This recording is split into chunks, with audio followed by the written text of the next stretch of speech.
নমস্কাৰ বন্ধুসকল, মোৰ অন্য এটা ভিডিঅ'লৈ আপোনালোকক স্বাগতম জনাইছোঁ। বন্ধুসকল, আজি আমি আলোচনা কৰিম অসম পুলিচৰ ওপৰত। যিহেতু অসম পুলিচৰ ৰিজাল্ট ঘোষণা হৈছিল আৰু এক্সাম ডেটো তেওঁলোকে ৰিলিজ কৰিছিল, কিন্তু নতুনকৈ এক্সাম ডেট আকৌ আহিছে।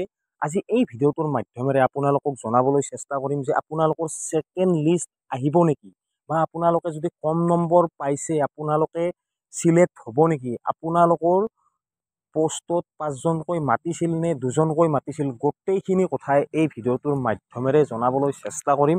যদি মোৰ চেনেলটোত প্ৰথমবাৰ কাৰণে ভিজিট কৰিছে তেতিয়াহ'লে মোৰ চেনেলটো ছাবস্ক্ৰাইব কৰক আৰু কাষত থকা বেল আইকনটো প্ৰেছ কৰক। চাওক বন্ধুসকল, আপোনালোকে গমে পাইছে কেইদিনমান আগতে অসম পুলিচৰ ফিজিকেল কাট অফ লিষ্ট ঘোষণা কৰা হৈছিল আৰু সেই লিষ্টত অধিক কাট অফ যোৱা দেখা গৈছিল। প্ৰায় সংখ্যকৰে নাম অহা নাই সেই লিষ্টত, প্ৰায় সংখ্যকৰে বুলি ক'ব লাগিব, কাৰণ ভাল ভাল ল'ৰা ছোৱালী ভাল মাৰ্ক পাবলৈ সক্ষম হৈছিল, কিন্তু তেওঁলোকৰো নাম অহা দেখা যোৱা নাই। আৰু এনেকুৱা কিছুমান নিউজত দেখা পোৱা গৈছে যে কাট অফতকৈ অধিক মাৰ্ক থকাৰ পিছতো তেওঁলোকৰ কাট অফ লিষ্টত নাম অহা নাই। এনেকুৱা কিছুমান সমস্যা দেখা দিছিল আৰু এই সমস্যাৰ ফলতে বৰ্তমান ৰিটেন এক্সামটো পষ্টপন কৰি দিছে অসম চৰকাৰৰ ফালৰ পৰা। এতিয়া আহিছোঁ আচল কথাটো হৈছে যে ছেকেণ্ড লিষ্ট আহিব নেকি। প্ৰায় সংখ্যকৰে প্ৰশ্ন যে ছেকেণ্ড লিষ্ট আহিবনে নাহে। চাওক, ছেকেণ্ড লিষ্ট অহাৰ বহুতকেইটাই অপশ্যন আছে। কেনেকুৱা অপশ্যন?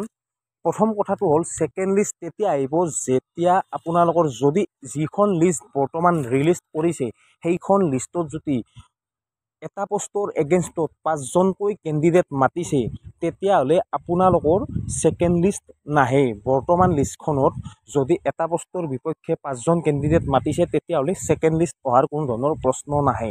আৰু যদি সেই লিষ্টখনত 5জনকৈ মতা নাই বা 2জন-3জনকৈ মাতিছিল তেতিয়া কিন্তু আপোনালোকৰ ছেকেণ্ড লিষ্ট অহাৰ সম্ভাৱনা 100% আছে।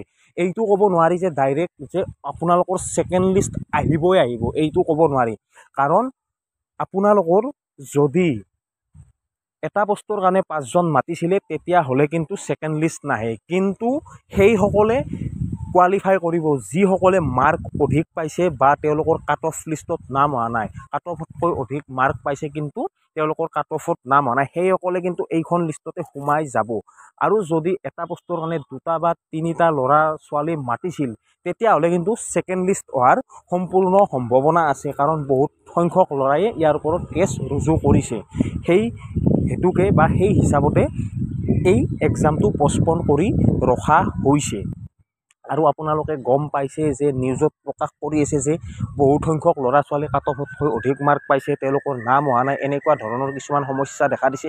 সেই কাৰণতে অসম চৰকাৰে বৰ্তমান এক্সামটো পষ্টপন কৰি ৰাখিছে। আপোনালোকে ইতিমধ্যে গমে পালে যে যদি আপোনালোকৰ 5জনকৈ মাতিছে তেতিয়াহ'লে কোনো ধৰণৰ ছেকেণ্ড লিষ্ট অহাৰ অপশ্যন নাই, আৰু যদি মাতা নাই তেতিয়া অহাৰ সম্ভাৱনা যথেষ্টখিনি আছে। আৰু বহুতখিনি কাট অফ গৈছে, আপোনালোকে দেখিছে ভাল ভাল এক্সিলেণ্ট মৰা ল'ৰা ছোৱালীও কাট অফত নাম নাহিলে।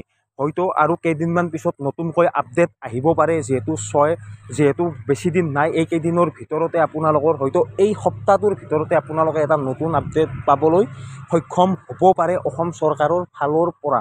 আজিৰ ভিডিঅ'টোত এইখিনিয়ে। আপোনালোকে ভালদৰে ৰিটাৰ্ণ এক্সামৰ কাৰণে প্ৰিপাৰেশ্যন চলাব পাৰে, যিহেতু আপোনালোকে কেইদিনমান আকৌ টাইম পাইছে, এই টাইমখিনিত ভালদৰে ৰিটাৰ্ণ এক্সামৰ কাৰণে প্ৰিপাৰেশ্যন চলাওক।